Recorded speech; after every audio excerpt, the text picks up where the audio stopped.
Hey yo, it's your boy Screws2K back here with another video, and today we got a good one. Today I'm gonna be going over some of the builds I feel like are very safe for you to make as your first build in NBA 2K26. I'll be making a updated version of this when the game finally comes out, but this is a prediction video of what I can predict will be some of the safer builds to make. We're gonna go over like just some of the safe builds. Let's start off with the almost at the play shot build. The 6'3" point guard, 6'3" wingspan, minimum weight, same old. And then here we go, some of the stats real quick. We got the 86 driving layup, which more than likely unlocks some of the best layup packages for small guards, but also leaving room for cap breakers. So if you do need a cap breaker, it like +2, +3 to get an OP floater package from Trae Young or Curry, you can. Same thing with the 3-pointer mid-range. We're saving room for cap breakers just because we know we're going to get cap breakers, and we know they're going to be accessible through the specialists, through the season pass, things of that nature, things you can earn in the rep rewards. We're saving for cap breakers, but also we're going to try and meet thresholds so you can be competitive until you get those cap breakers. So with the 95 mid-range, with a 95 3-pointer, you should be able to hit, especially since it's going to be a pure green window next year and not no orangey bull crap. 85 perimeter, so we have decent defense, okay physicals, and you got decent playmaking. You got 71 pass accuracy, good enough to get the ball to the roller or corner. And then you got 94 ball handling, 91 speed with ball. This should be good enough to get you through the first couple things of the game until you want to get a cap breaker, get Hall of Fame ankle assassin, whatever you want to do. Then plus we have bash +2s, glass +1s. So having many marksmen on gold is not going to mean nothing to you if you want Hall of Fame, because you will have a +2 to get Hall of Fame and legend or Hall of Fame set shot or things like that. And then you gotta remember, agility is no longer tethered to like set shifty shooter, things like that. So your agility can be lower or higher, however you want to put it, rebounding, stuff like that. So that's one of the safe point guard builds you can make, that if you just have a little bit of skill, you can dribble, you can shoot, you can do your thing to get wins. Next one we're going to be looking at is the lockdown builds. This is a 6'6 lockdown, 7-foot wingspan. It's not completely max. Max is 7'2", but 7 foot works just as well. You get animations, everything. Weight almost max, just so you can have a little bit of strength for a lock. And then, yeah, your height 6'6", position shooting guard.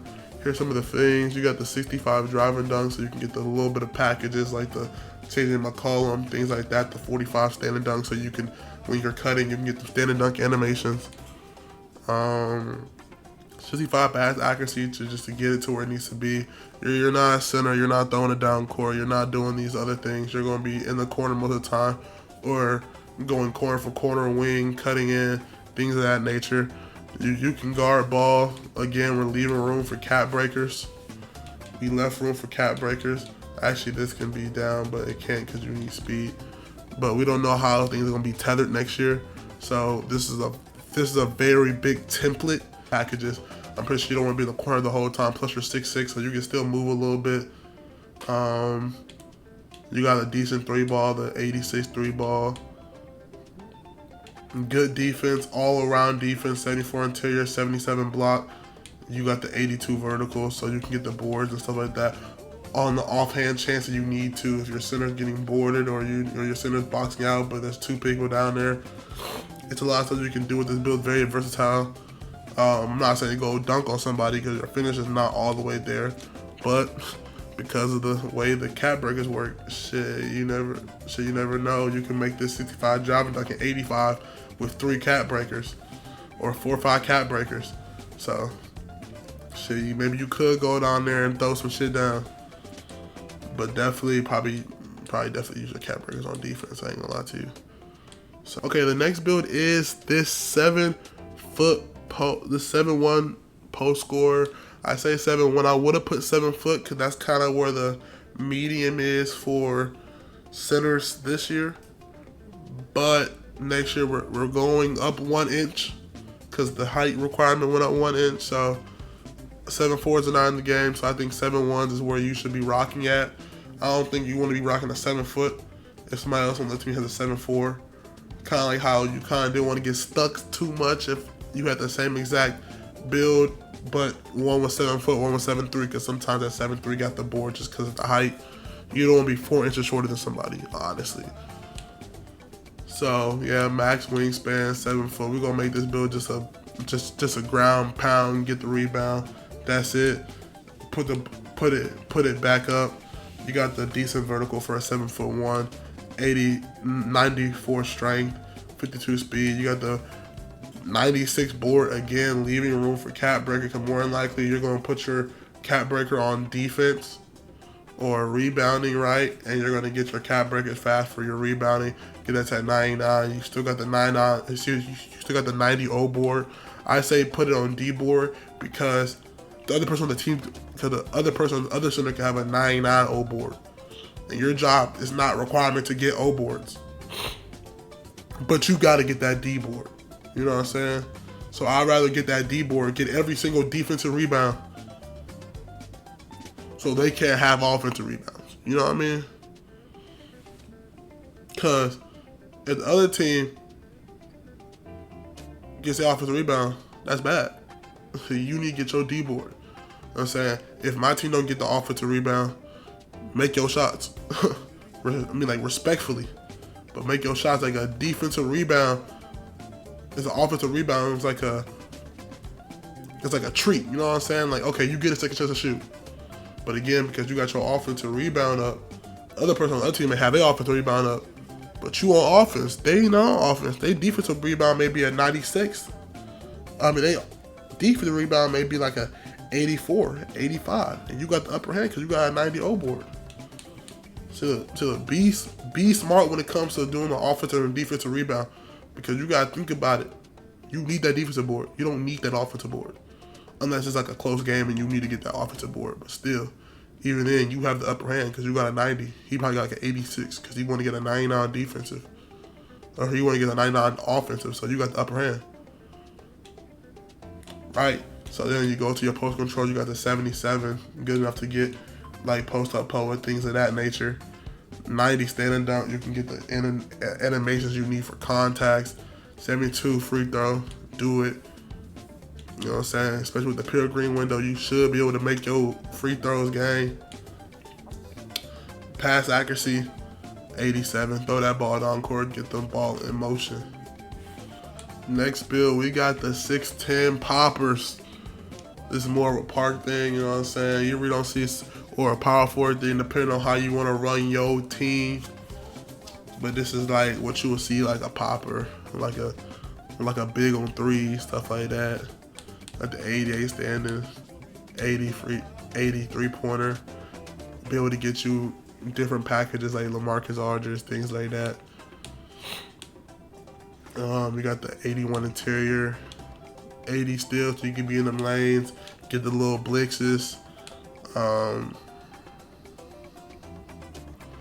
84 block, and you got good rebounding for you to be able to go out there and get your boards. For the poppers, I really think defensive board is more important, just because on offense you're more likely gonna be in the corner or popping out, so you're gonna be late to go get boards anyways. So speed gonna be the speed you're gonna get. 89 because you got the 89. 69 because you got the 89 strength. You got 85 vertical, so the vertical plus the rebounding, you go get them boards. You'll be the guy who just go and get it. You know what I'm saying? You got the driving dunk at 90. You'll be able to get down court because you got the 87 speed. But you probably gonna be playing corner on rec or man, however your rec team want to play. You want to play zone man, whatever you want to do. You can hold your own man a little bit, especially if you're like the 2 or 3 person. You can hold your man a little bit. You got the 80 speed, 80 perimeter, block, interior. You got the high rebounding, high vertical, You got the speed, acceleration, things of that nature, so you'll be able to get up and down the court. You will be able to shoot pretty good. Like, you are just a bucket. You are a bucket. I know we all have that friend that makes a build that can just 99 3-pointer or something like that. If you had that friend who just wants to just go out and get a bucket, I mean, you got a little bit of dribbling here. You can go get a bucket. You know what I'm saying? I'm not saying go dribble around screens the whole time, but you're a good spot up. You can dunk. Every team needs one person that, like, they know, okay, we gave it to him, he can go get something. You know what I'm saying?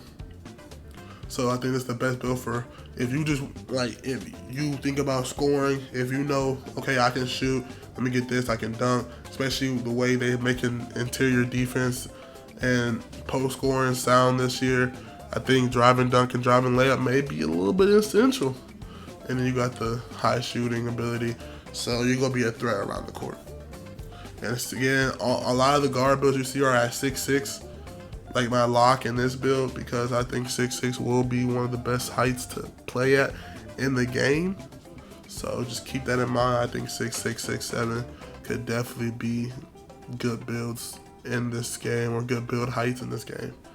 So that's just my prediction on what I think will be some of the better builds in this game. What will be the safe builds for you to start off with, so you can automatically get to it. So once you go out there and you do what you need to do, and you get 2K and you start making builds, go back and look at this video. I'm telling you, it's gonna be a good template for you to figure out what you wanna do, or what's some safe builds for you to make your first build, so you can start getting that rep fast and quick. Thank you. Peace out.